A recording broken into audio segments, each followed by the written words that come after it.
What I wish I knew before I started this freelance graphics design journey. The first year was a lesson learning year, and it's a big one. My first year as a freelance designer nearly finished me. I thought I just needed talent, right? Until I started designing day and night, and I was still broke and frustrated.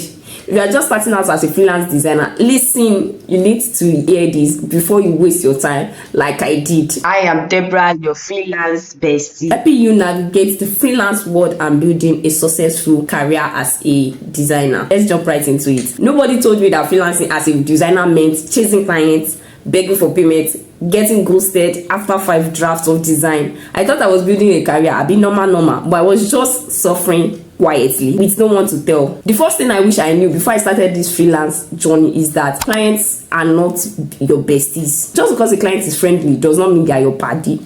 Respect yourself and set boundary, because the moment you start moving like besties, that line between professional and personal will just scatter. Some clients will want to call you later at night. Some will message you on WhatsApp on Sunday morning like, hey, can you quickly help me fix this? And because you are nice, you will say yes, and now you have entered one chance. The reality is that being a freelance graphics designer, you are also running a business, and business have structures. So it's important that you have clear working hours and set revision limits. Decide how you want to be contacted. If maybe it's email, WhatsApp, call, or Slack, any method you want to be. And you don't have to be available 24/7 because you're a freelancer. If you don't draw the line, some people will keep crossing it. And when you finally speak up, they'll be acting like you are doing too much. Me, I started adding working hours to my contracts, and whenever a client is messaging me for the first time, I make sure I mention how I work, what time they can contact me, how they can contact me, when to expect responses, how many revisions they'll be getting, and all those stuff. It helps a lot. Friendliness is fine, but don't mistake access for closeness. Be professional, which is important. Be professional, please.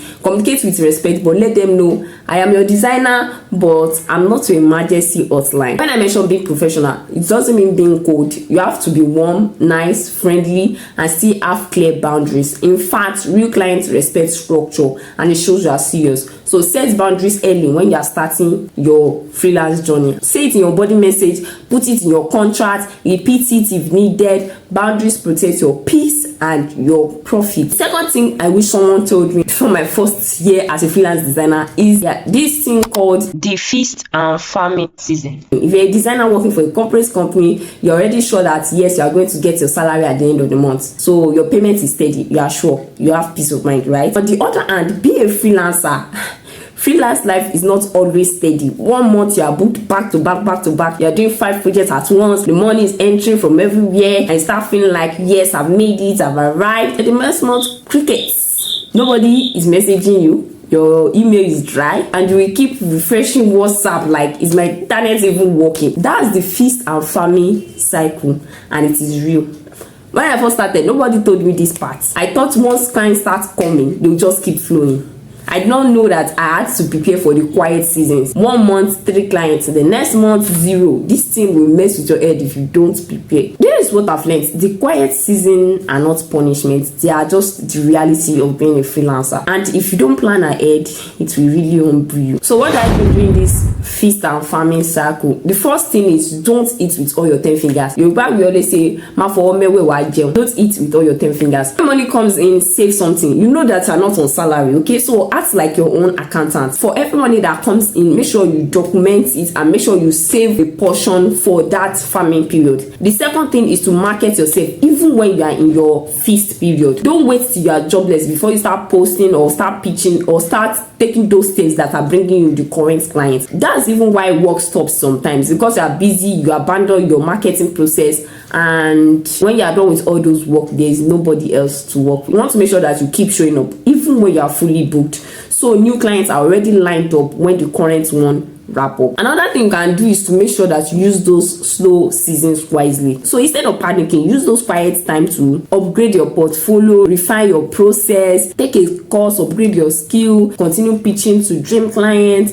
Just use it to better yourself. This is how you stay ready for the next clients that is to come. Another thing that helped me is retainers. Retainers are steady monthly clients that gives you work consistently. So during the feast period, when you are working and you have lots of projects ongoing, make sure you try to get your clients to opt in for retainer packages. For example, if you do a logo design or brand identity design for a client and you know that this business is going to be marketed online, you can suggest to do their social media designs. So just tell them, I can help you do your social media designs every month for this particular amount of money. So you know that every month you have projects to work on and a sort of income. So if you can do this with 2 to 3 clients, convince them to opt in for retainer package, that would be of great benefits to you. And please don't let the dry season make you start doubting your talent. You are not only good when you are busy, you are good because you keep showing up and you keep bettering yourself no matter the season. Freelancing is sweet, but it comes with those dry spells you cannot avoid. Okay, so the goal is not to avoid them completely, it's to be smart about it.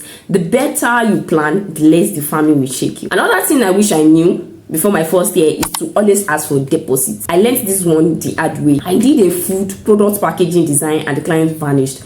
No payments, no thank you, nothing. They just blocked and go. Since then, no deposits, no design. If it's just 10k job, I collect at least 50% upfront and it's a standard. Asking for a deposit is non-negotiable. If you are not asking for a deposit upfront, you are leaving yourself open to some serious risk, and trust me, it is not worth it. When you are starting out, it feels awkward asking for money before you even get the job done. But guess what? Asking for a deposit protects you and the client. It's a sign of commitment.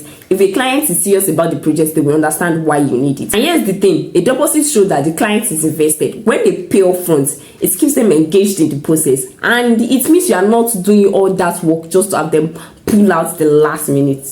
You have probably heard those horror stories of freelancers working on the project for days or weeks, only for the clients to ghost and to refuse to pay. Me, I ask for 50% upfront before I start any work, and the balance when the approved file is to be delivered. It gives me security and peace of mind. And yes, for 99% of the time, the serious clients actually pay without hesitation. If they refuse to pay upfront, they are probably not as serious about the project, or maybe you have not projected yourself enough as a trusted person, and you definitely want to watch this video. We guide you on how to build your brand and be a trusted personnel. Don't be shy about deposits. Put it in your contract, say it with confidence and stick to it. Asking for a deposit is just business. It protects your time, it protects your effort, it helps you manage your workflow better, and no more chasing payments for work when you're already done. A deposit helps you with your cash flow too. As a freelancer, you are managing your business alone, and you need to make sure your time and effort are valued. And you don't want to be stuck in a situation where you work for a week and now you are waiting on payment just to pay your bills. The deposit shows that you are committed to seeing the project through. Just like they won't start building a house without laying the foundation first, you shouldn't start a project without that security. It sets clear expectations from both sides. That deposit, it helped me block out time for your project, invest in any tools, and ensure that I'm giving my best to the client's vision. It is not just money in my pocket, it's a step towards delivering like top-notch results for my clients. If you have been paid upfront, you know that there's this joy that comes with working on the design. You know you already secured that upfront payment, right? Deposits, they're not just business practice. You won't let someone borrow your laptop without knowing they are serious. So don't let anybody borrow your time without showing they are committed. Another thing I wish I knew before my first year as a freelance designer is that I'm not just a designer, I'm a business owner. This one mindset shift completely changed how I approach freelancing. Once you design to freelance, you are not just designing logos or creating content, you are running a business. And with that comes way more responsibility than just executing creative work. So from handling your finance, managing client communication, to creating contracts, invoicing, marketing yourself, everything, you are the entire operation. It's not just the design, it's about how you build the infrastructure around it. The real game changer is when you realize that you're not just the designer but the CEO of your own business. It shifts your perspective from I'm just here to design to I'm here to grow, to build and succeed. You start to treat your time, your effort, your creative energy as valuable assets. No more working for free in exchange for exposure. No more saying yes to every job out of fear. As a business owner, you get to be strategic. You think about long-term growth, your brand sustainability, and what systems you can put in place to make sure your business doesn't just survive but strives. Running a business as a freelancer means setting up clear systems for everything. Whether it's client onboarding, job tracking, or how you get paid, every aspect needs structure. And when you start seeing yourself as a business owner, you won't just be working on projects. You'll be managing your operation, you'll be ensuring that every task is efficient, every step forward is deliberate, everything supports your bigger goals. Being a business owner doesn't just mean handling the technical part. It also means owning your brand. You are responsible for how you are perceived, how you market yourself, how you establish yourself in a competitive market. So be unapologetic about charging what you are worth. I have a video about pricing that you can take a look at. Create a business plan and stand firm on your rates. You are not just a designer, you are a business owner, and that deserves respect, confidence, and strategic planning. Another thing I wish I knew was that you have to post the kind of work you want to be paid for. Look, when you start out, it's tempting to take any project that comes your way just to build your portfolio. Maybe you do a logo for 2,000 naira or a flyer for a friend. But here's the thing, the kind of work you post is what attracts the client you want. So make sure you are posting what you actually want to get hired to. If you are sharing low budget quick designs, guess what? We attract clients who want low budget quick designs. If you are posting top tier professional work that you are proud of, the right people will start seeing you as someone who can deliver that kind of work. And when they see that, they will be willing to pay accordingly. I've been there when I first started. I shared everything from the rush jobs to the side gigs. But once I began sharing the kind of projects I really wanted to work on, higher quality, thoughtful design, my client base started shifting gradually. People started seeing me as a designer who does quality work, and they were happy to pay for it. So don't be afraid to raise the bar. Only share the work that shows off your skills and reflects the kind of clients you want to work with. There are some projects you will work on that the end product, you don't really like it, but it's client work and clients still have the final say. So those type of projects you already feel like, don't bother posting those. Okay, make sure you only share the works that actually show off your skills. Over time, the right people will notice and they will come to you for that kind of work, and they will pay what it's worth. Your portfolio is your marketing tool. Make sure it's showing the work you want to get paid for. Let me say it now, not every project will be exciting, but you have to do it anyway. That's one thing I wish I knew before I started this thing. Some designs will bore you. Some briefs will feel dry. You might even be like, I beg, what's this? But guess what? You still have to show up and deliver with excellence. That's part of the job. Sometimes you just have to deliver quality even when the project no suit you. That's how you build discipline, not just designing when inspiration shows up. As for me, I designed flyers for boring events, did the branding for businesses I've never even heard of before, but still gave it my best shot. Why? You're not designing for design's sake, you are designing to solve problems. The excitement comes and goes, but your consistency is what brings success, right? And here is the thing, even those boring projects can be stepping stones to bigger opportunities. Maybe that small flyer gets seen by someone with a bigger budget, or that branding job lands to another client who really appreciates your work. You never know where it could lead. So even when it doesn't excite you, do it well.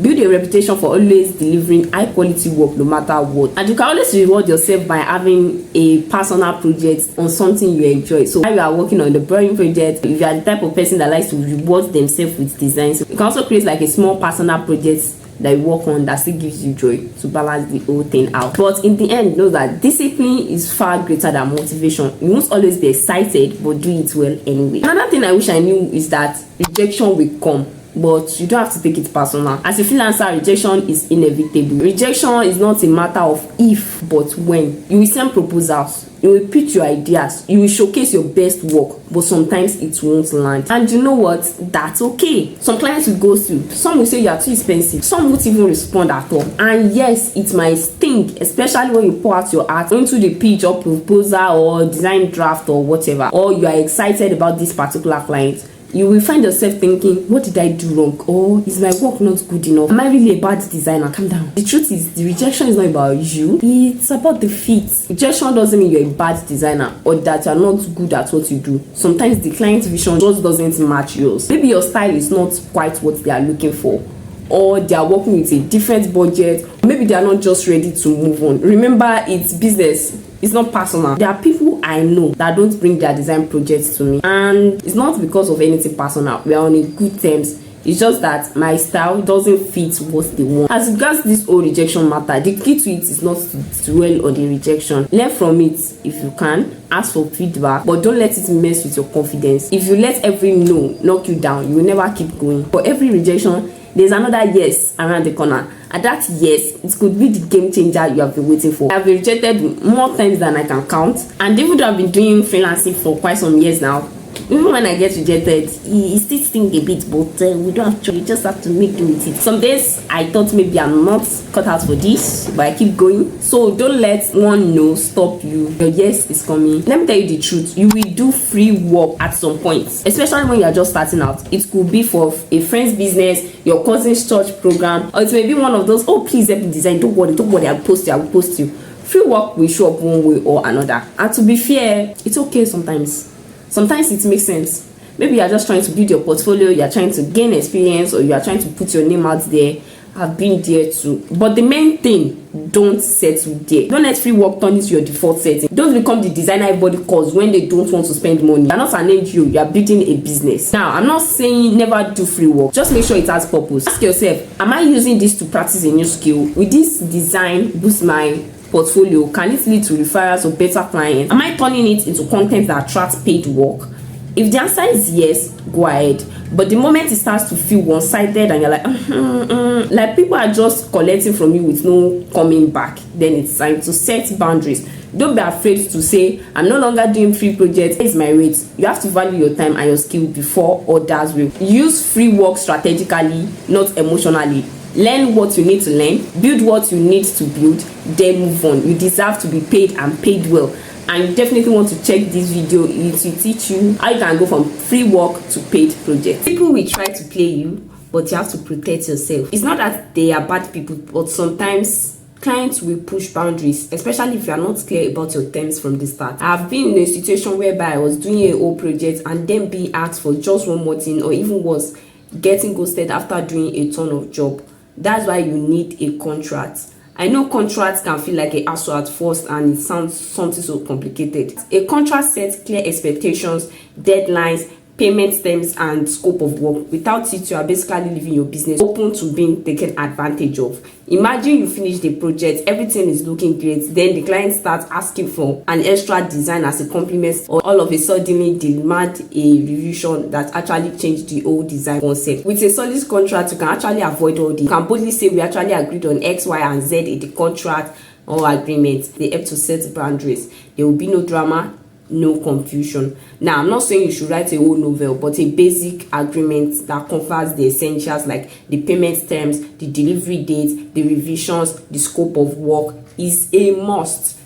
And don't just send it over for the clients to read later. Go over it together. Make sure they understand what is in the contract. Make sure they understand what's expected, so that there is no surprises down the line. If a client refuses to sign the contract or agreement, that's a red flag. A serious client will respect the process. So don't let anyone try to pay you. Have your contracts ready and stand firm. Trust me, once you start using contracts, you will never go back. If you are too afraid to draft off a contract, or for any reason you don't want to be that contract aspect, you can make sure that when you're on the call, you talk to them and let them know what exactly they are to expect, the way you work and all those stuff, so that they are aware. And don't forget, take your deposit so that I don't end up working in vain. Another thing I wish I was told is that you will make mistake and that's how you grow. I've sent the wrong files, undercharged, work for nonsense clients, almost gave up, but all those things helped me get better. You will mess up. You miss a deadline, mess up a design, or maybe forget to communicate properly with a client. At some point you will do something that might make you go, I wish I knew better.